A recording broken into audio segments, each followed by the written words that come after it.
तुझ्या हाताने त्या नारदाचा शतशापणा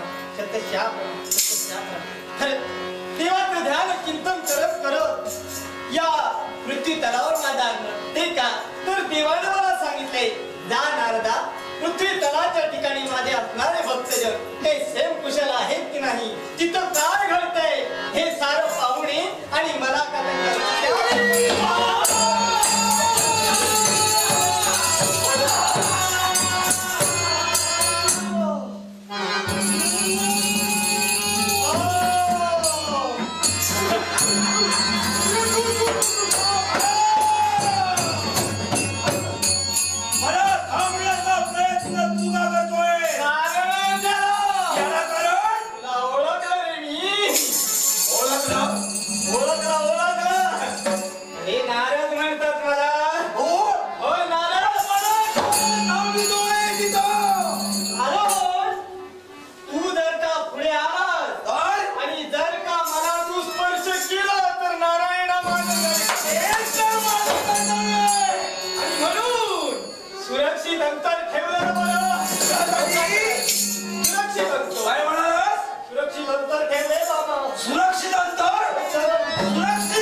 स्पर्श मला झाला आणि मला त्याची लागण झाली तर माझे नाते मला भेटण्यासाठी धोका टाळण्यासाठी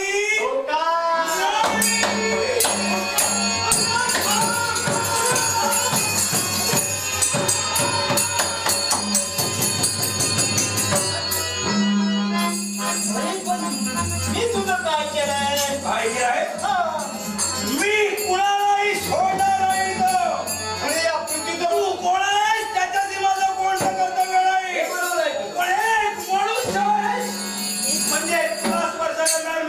तुझा मात्र बरोबर आहे एकदा का तुला स्पर्श केला की माझ्या मनाला समाधान वाटतं तुझ्या मनाला समाधान आता काय होईल ते होईल म्हणून तू या पृथ्वीला आलाय मी तुला दिसतोय तुझं भाग्य समज इतरत्र मनुष्य प्राण्याला जेव्हा मी दिसत नाही मी पटकन जातो आणि चटकन इतरांना पण त्याला कळतं केव्हा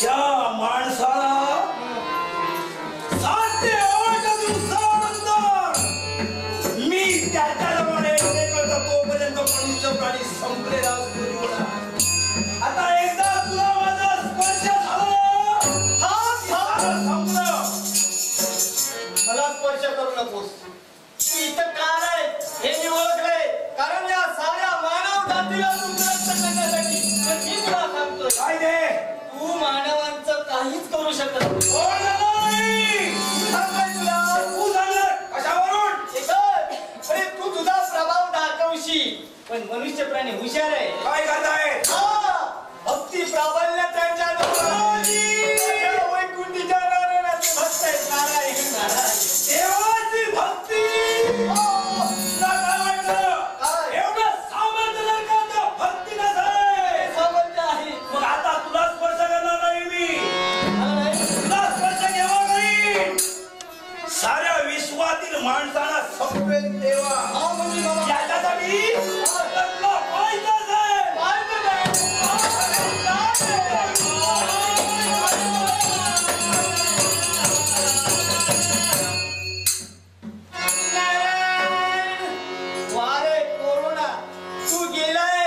मानव जाती पण ठीक आहे माझ्या देवानं सांगितल्याप्रमाणे इथं काय घडतंय या कोरोनाची बातमी देवांपर्यंत द्यावी हे दृष्ट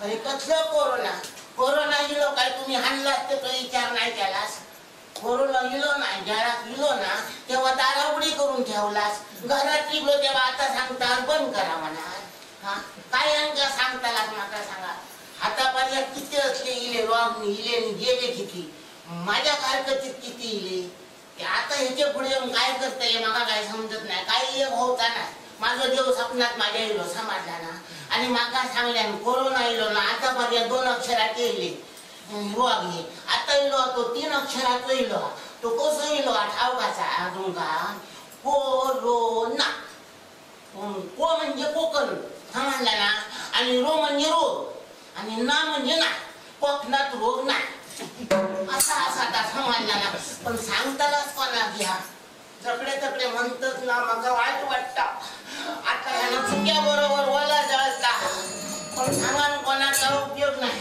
अलीकडे बोंबाटत जातो बोंबटत राहता अरे माणूस मारायचं तो मरतच समजला ना पण ही घरादारा बंद करून सगळं बंद करून घरात उपाशी मारण्यापेक्षा दडपडा त्या कोरोना मेल्याला बरा समजला आता कोणतरी माझ्या घराकडे येलो असलं मला सांगल्या नसात तर त्याला बरोबर सांगतोय माझ्या घरादारात येईल मध्येतला मागा काय काय सांगा नको मला तो येताना घराकडे हारड घालता आता तो कोण हारड घालता असं वाटतं माझ्याच घराकडे येतात असं मला वाटतं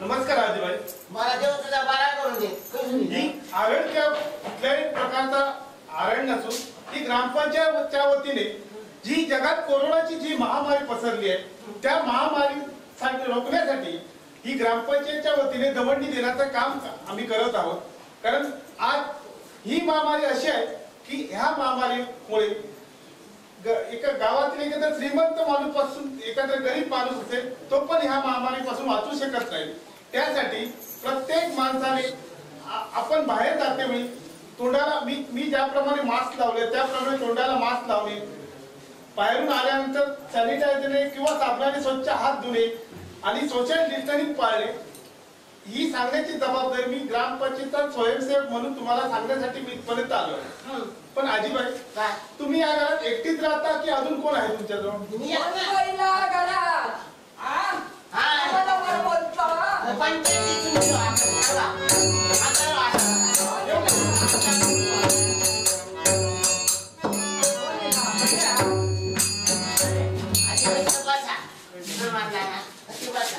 पाय लागता आधी जमनी तळेच्या बाजू बघा हे गोट्या बोल म्हणे आजोबा तरी दिसणार नाही माका मी ह्या बाजूला आहे तडे हात बरोबर पण दिसणार नाही तो चष्मा खडे असा खडे सांगताना कधी सुधा जन्माची जन्माचे नाही तर काय झाला सुधाचा आता कोणी लो आजोबा गोटो मी ग्रामपंचायतचा स्वयंसेवक म्हणून तुम्हाला करोनाची माहिती सांगण्यासाठी मी इथपर्यंत आलोय अरुण आले ते कोरोना म्हणाल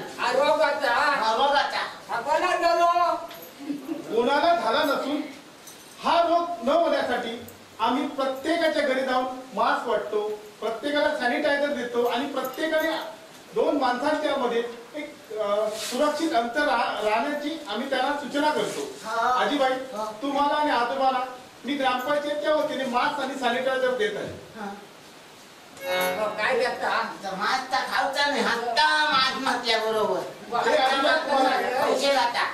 आजोबा हे तुम्हाला घ्या हे नेहमी तोंडावर वापरायचं आणि ही सॅनिटायझरची बाटली घ्या माझ्याकडे द्या घरात वापरूचा या दोघात जण असताना ही आपली जबाबदारी प्रत्येक माणसाने आपल्या जबाबदारीप्रमाणे वागायचं आहे बांधायला कुठलेही बंधन नाही प्रत्येक माणसाने ही खबरदारी घ्यावी कारण हा जो रोग आहे हा एवढा महाभयंकर आहे की ह्या रोगापासून पूर्ण कोणी वाचू शकत नाही एवढा महाभयंकर रोग आहे आजीबाई बाटली माझ्याकडे दे बाटली म्हाताऱ्याकडे देऊ नको कसली त्याच्यातली नाही ती ह्या दुसरा औषध मी काय म्हणतोय या हातात चोळूचा असा तोंडात चोळूचा नाही ऐक तरी त्यांना चांगल्या घराच्या बाहेर फिरा नको कोणा त्यांना आमका हो खाताला काय खातलं काय घराच्या बाहेर तुम्ही जाता नाही माका जाऊ काय नाही मोठ्या मी आजीबाई आता तुम्ही वयोवृद्ध त्यामुळे एक काम करा तुम्हाला काय जे लागणार रेशन असू दे इतर किराणा माल असू दे एवढं औषध असलं तरी ती आणण्याची जबाबदारी माझी आहे. हो हो तुम्हाला पोच करण्याची जबाबदारी माझी आहे. आमच्या घराकडे आमच्या म्हाताऱ्यांचा काय कारण सरकारने आणि ग्रामपंचायत वतीने प्रत्येक माणसाची काळजी घेण्याची जबाबदारी आमची आहे. त्यामुळे तुमचं काय असेल ते मला सांगा. मला पण पुढे काम आहे, पुढच्या घराला जायचं, त्यामुळे येतो. माझा काय असा तू कसं म्हणजे चैत्र होतो औषध आणून द्यायची का मला होतो सांगल्या ना आता ऐकलास ना मी सांगलंय आणि येत नव्हतं आता 8 दिवसांनी 15 दिवसांनी घरात चढ मागतात चढू आता उठा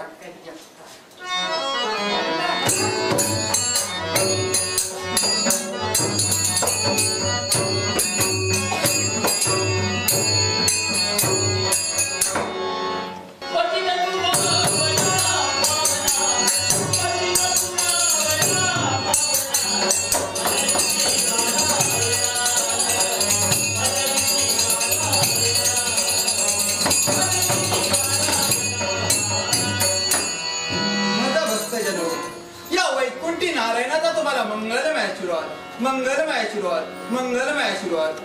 कृत देता आणि दोपार ही 3 युग मागे पडली आणि संप्रत चालू आहे ते कलियुग. आणि या कलियुगाच्या ठिकाणी सारे देव पाषाणाचे झाले. मंदिर रूपाने या कलियुगाच्या ठिकाणी साऱ्या देवांची प्रतिष्ठापना करण्यात आली. आणि म्हणूनच हे देव साऱ्यांना मूर्त स्वरूपाने दर्शन देऊ शकत नाही. तरी सुद्धा भक्तजनो न्याय, नीती आणि धर्म, सद्धर्म आणि परोपकार याचं आचरण करून जो जो प्राणी मात्र जीवन जगतोय त्याच्या पृष्ठभागी या वैकुंठी नारायणाचा मंगलमय आशीर्वाद, मंगलमय आशीर्वाद, मंगलमय आशीर्वाद.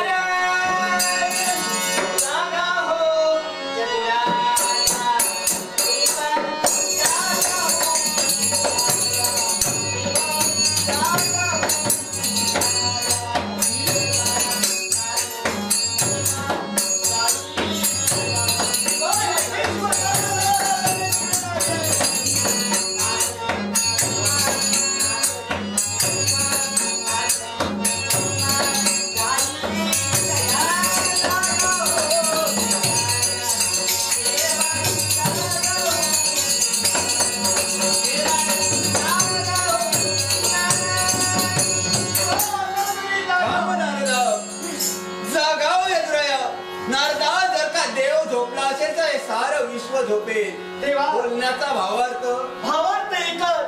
तेव्हा माझं आगमन झालंय ते मृत्यू लोकातून तिथं पाहिलं ते काय तिकडे तिकडे हरकल्लोळ वाजलंय. भयानक वातावरण निर्माण झालं. काय झालं माहिती का? हो भैया भैया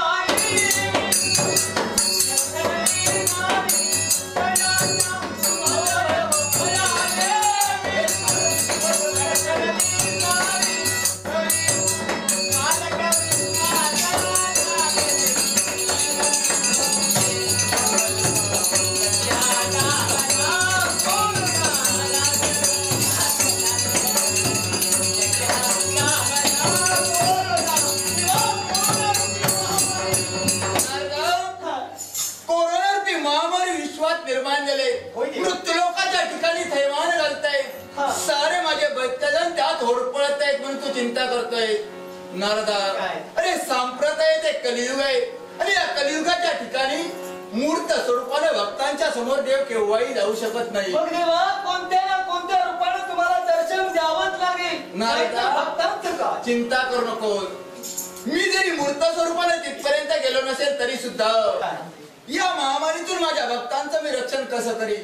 तो माझ्या भक्तांचा सेवक होऊन वैद्यकीय अधिकारी, आरोग्य अधिकारी, स्वयंसेवक, ग्रामपंचायत अधिकारी, सफाई कर्मचारी आणि पोलीस अधिकारी या साऱ्यांच्या रूपानं मी माझ्या भक्तांचं रक्षण करून या कोरोना महामारीवर मात करेन. देवा धन्य धन्य झालो देवा, तुझी अनेक कृपा आहे. या भक्तांचं रक्षण करणं हे तुझं ब्रीद आहे देवा. धन्य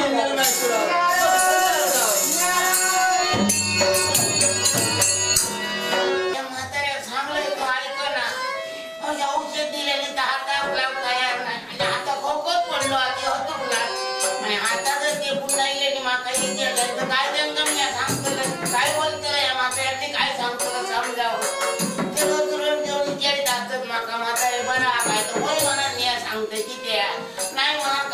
बदल आपल्या घरात ना दुसऱ्या कसा हो आजी बाई. हो आजी. हो हो इले हो इले दे बाय लवकर यावा. आजोबा कुठे गेले? त्यांचा काय झाला ठाऊका तुम्हाला निदानच असत 2-3 दिवस झाले. हो काय म्हणता काय काय तुम्ही म्हणतास का?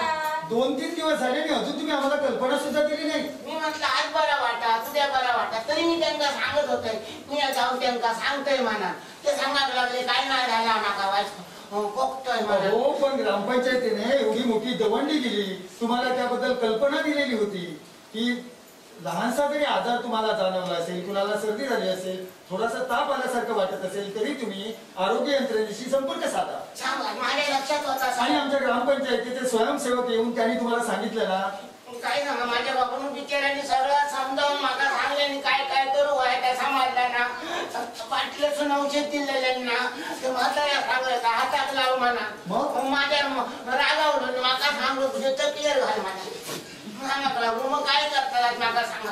हो या वयात तसं करणारच ते पण तुम्ही आम्हाला कल्पना द्यायची की नाही. तरी इथे का मागायला जायचं नाही तर मी शिकायचो तो कोणाला सांगायचं नाही मला सांगायला लागलो म्हातारो मला मी आपला गपरवलंय. हे बघा यापूर्वी सर्वस्वी तुमची जबाबदारी सरकारने घेतली होती. होय मला सांगलेलं का वयात आणून देत शासन आणि प्रशासन यांनी तुमची जबाबदारी घेतली होती पण आता आम्ही मुद्दाम आलो याला कारण आहे.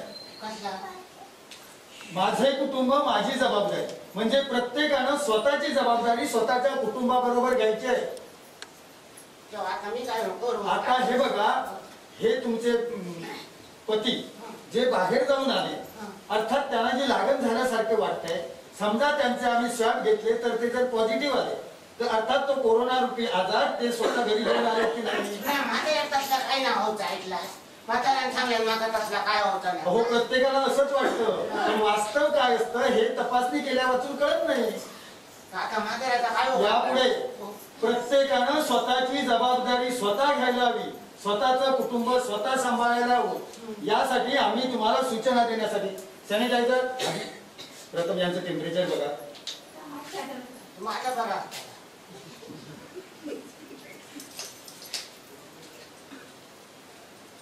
आजीबाई टेम्परेचर बघूया हा.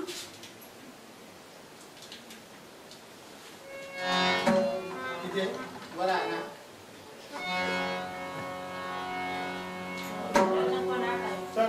99 आहे. आजीबाई नाव सांगा. माझं नाव ठोकूबाई ऐकला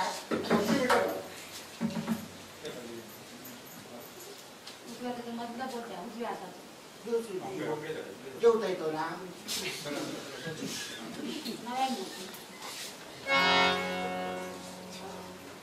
मला बोलायचं ना. आजोबांना बोलवा जरा.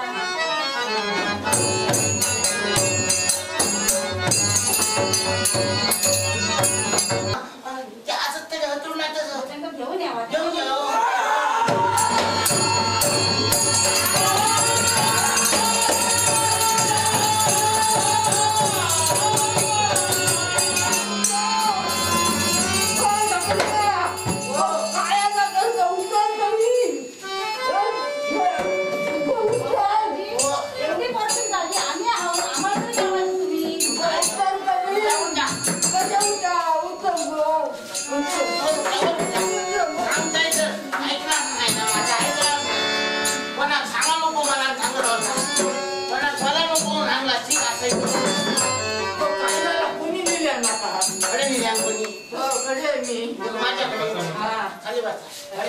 बसा तिथे.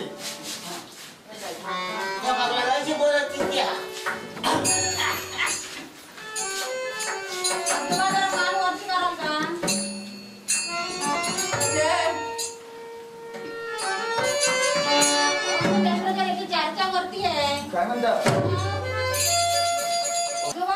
तुमचा मधला बोट द्या. सकल्या भुजिया तिचा मधला बोट.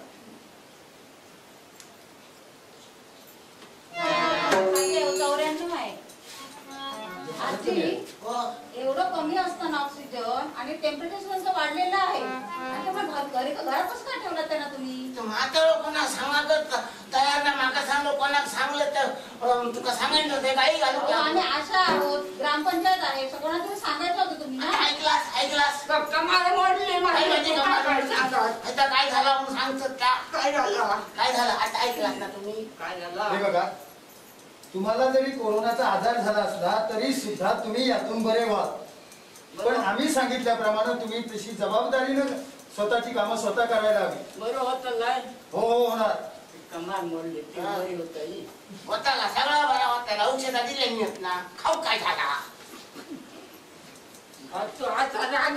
बोलत राहा नको ग हो तुम्ही जास्त बोलू नका, त्याचा त्रास होतोय तुम्हाला दम लागतोय. बोलल्याशिवाय रवाचेच ना अहो आजी माझे कुटुंब माझी जबाबदारी म्हणजे माझे कुटुंब आणि माझीच जबाबदारी आहे. आपण लोकांना म्हणतो हे आले नाही ते आले नाही आशा आली नाही, पण कुठे जाणार आशा तरी कुठे जाणार कर्मचारी तरी कुठे इतर कुठे जाणार आहेत सांगा. बरोबर आहे की नाही. तुमचा बरोबर आहे. आणि आपल्या कुटुंबाची आपण स्वतःच काळजी घेतली पाहिजे. पण म्हाताऱ्या सांगतानाच का सांगायला ऐकत 15 सप्टेंबर ते 25 ऑक्टोबर पर्यंत हा सर्वे आमचा चालू आहे आणि तो 2 टप्प्यात चालू आहे. पहिले 11 दिवस आणि दुसरा टप्पा 10 दिवस असे 2 टप्प्यात आमचा सर्वे आहे. तेव्हा आमचं प्रत्येक वाडीवर आमचा सर्वे होता. त्यामुळे आम्ही परत तुमच्याकडे कधी येऊ हे सांगता येत नाही. तेव्हा प्रत्येकाने आपल्या कुटुंबाची आपण स्वतः काळजी घेतली पाहिजे. ऐकणार ना आता काय सांगायचं मी सांगलं ऐका बायाच्या पुढे कुटुंब तुझं ना जबाबदारी तुझी माझे कमरे बापा आता ऐकतंय सांगले बरं, हे तुम्हीच नव्हे तर आजूबाजूच्या शेजाऱ्यांना सुद्धा सांगा, कारण तुम्ही वयोवृद्ध आहात. वृद्ध माणसाने सांगितलेलं इतर जण ऐकतात. सांगते मी सांगायला ऐकतो सगळ्याच्या जाय सगळ्यांना सांगते मी सॅनिटायझर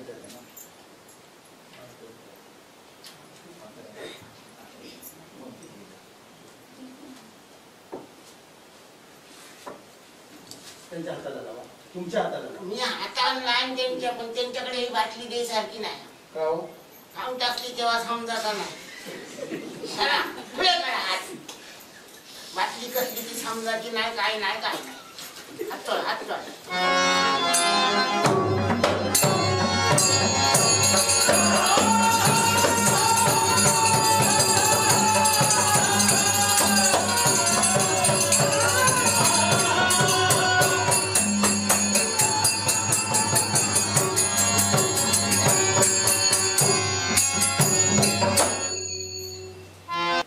पाहिलंच नारदा, हा देवा. मी सांगितल्याप्रमाणे या साऱ्यांच्या रूपातून माझ्या भक्तांची सेवा करून कोरोनामक संकट दुरापास्त केलंय.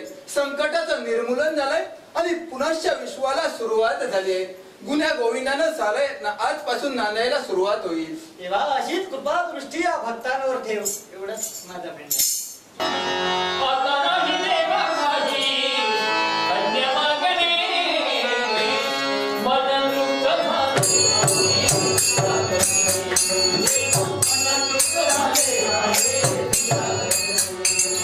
आज त्या ओवी गावात हिवाळे, ओवी आणि हेदूर या तिन्ही ग्रामपंचायतीच्या वतीनं कोरोना महामारीवर उपाययोजना म्हणून जनजागृती करण्यासाठी आता जो नाट्यप्रयोग सादर केला गेला, हा नाट्यप्रयोग सादर करण्यासाठी इथल्या व्यवस्थापन मंडळाने मदत केली. त्याचबरोबर काही कलाकारांनी स्वतःहून येऊन आम्ही या तुमच्या उपक्रमात सहभागी होतो असं सांगून आम्हाला जे सहकार्य केले त्याबद्दल मी सर्वांचे आभार मानतोय, धन्यवाद देतोय. त्याचप्रमाणे आमचे कॅमेरामन हरमलकर यांनी वेळात वेळ काढून आम्हाला सहकार्य केलं, त्याबद्दल त्यांचे सुद्धा मी तिन्ही ग्रामपंचायतीच्या वतीने आभार मानतो आणि धन्यवाद.